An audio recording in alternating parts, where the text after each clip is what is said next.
Once more. करीम भाई मैं बोलता हूँ, उठाइए चाहिए।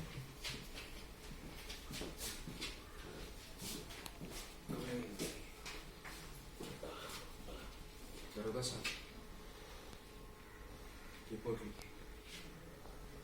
अरे भीमराव, आज किसके खिलाफ रिपोर्ट लिखवाने आए हो? रामजी सकपाल के खिलाफ।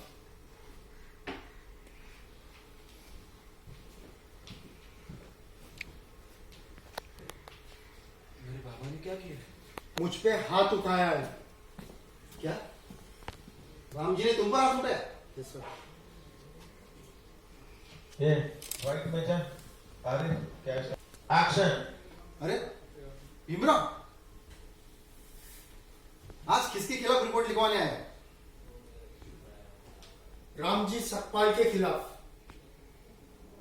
Once more. अरे भीमराव,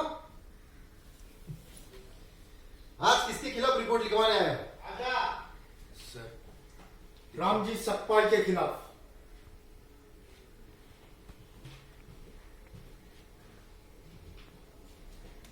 मेरे पापा ने क्या किया है? मुझ पे हाथ उठाया है। क्या राम जी ने तुम पर हाथ उठाया? Yes sir.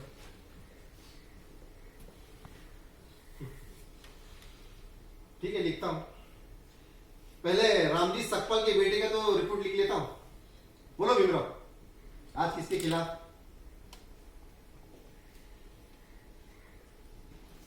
व्यवस्था के खिलाफ। फैक्ट्री के उन मालिकों के खिलाफ जिनके फैक्ट्री में छोटे छोटे बच्चे काम करने जाते हैं और वही मर भी जाते हैं, लेकिन मालिक तो सामने नहीं आते। और व्यवस्था के खिलाफ इसलिए क्योंकि व्यवस्था इन छोटे छोटे बच्चों को काम करने से क्यों नहीं रोक पाती? ए भीमराव, मैं सरकार नहीं हूं और फैक्ट्री के मालिक तुम्हारे घर पर नहीं आते और नहीं कहते कि बच्चों को भेजिए काम पे। तुम सब खुद बच्चों को भेजते हो पैसे कमाने के लिए काम पे। ऐसा नहीं है सर। जिम्मेदारी किसी को तो लेनी ही होगी। आप रिपोर्ट लिखेंगे तो उसकी जाके केस बनेगी तो अदालत में जाएगी, उस पर बहस होगी, चर्चा होगी, क्या पता नतीजा भी निकल के सामने आएगा। आप रिपोर्ट ही नहीं लिख रहे हैं सर, तो केस कैसे बनेगी? तुम ज्यादा बोल रहे हो, अब जाओ यहां से और तुम रिपोर्ट लिखवाओ। राम जी ने क्या किया?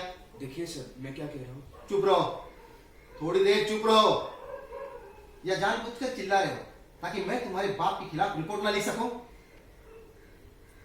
नहीं, ऐसा मैंने बिल्कुल भी नहीं कहा। इनका क्या कहना है वो भी लिख लीजिए, लेकिन मेरा भी तो लिखिए ना। भीम, तुम मुझको यहाँ पे कहाँ लेकर आ गए हो? वो अपना जगह तो फैक्ट्री में है। हाँ, पैसे कमाने गया था, मेरे को मोदक भी बनाने हैं। चलो ना जल्दी से। शांत हो जाइए आप काकी। देखिए सर, अपने बेटे की मौत के सदमे में पागल हो गई। अरे मेरा बेटा मरा नहीं है, वो तो फैक्ट्री में है, पैसे कमाने गया, पैसे कमाने। हाँ काकी, हाँ फैक्ट्री में जाएंगे काकी। जल्दी चलना, वो बहुत देर हो गई है, पता नहीं कब जाएंगे। अरे तुम समझ क्यों नहीं रहे हो? सर, इनकी ऐसी अवस्था देखकर भी आपको नहीं लग रहा है क्या कि इनकी कानूनी रूप से मदद की जानी चाहिए? तुम समझ क्यों नहीं रहे हो? हाँ, ये इतना आसान नहीं है। आसान नहीं है, मुझे भी पता है सर, लेकिन किसी को तो आवाज उठानी होगी ना। मैं और आप मिलकर आवाज उठाएंगे तो पहाड़ जितनी मुश्किलें भी आसान हो सकती है।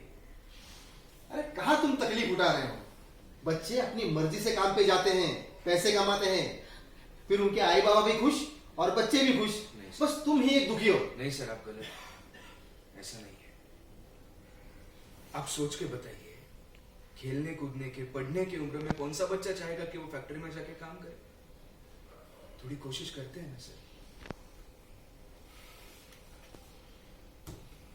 ठीक है, फिर एक काम करो, जाओ और जाकर कम से कम 20 बच्चे ढूंढ के लाओ जिन्हें सिर्फ पढ़ाई करनी है, काम नहीं करना है। फिर सोचते हैं। अरे भीमराव, मैंने समाज को बहुत देखा है और जरा तुम भी देख लो, फिर समझ में आएगा कि इन छोटे छोटे बच्चों के काम करने में कितने पेंच आते हैं और कौन कौन गुनहगार है। अब जाओ और जब 20 बच्चे मिलेंगे तब आ जाना। अरे जगह 20 बच्चों को ढूंढने जाएगा तो मेरे साथ कैसे जाएगा? भीम चलना, तू मेरे साथ चलना। चल, तू नहीं जाता, मैं खुद ही जाती अपनी जगह के पास। काकी रुकिए। मैं जाती है, तू नहीं जाएगा मेरे साथ। क्या हुआ भीमराव? पैर जम गए या दिमाग काम करना बंद ही हो गया?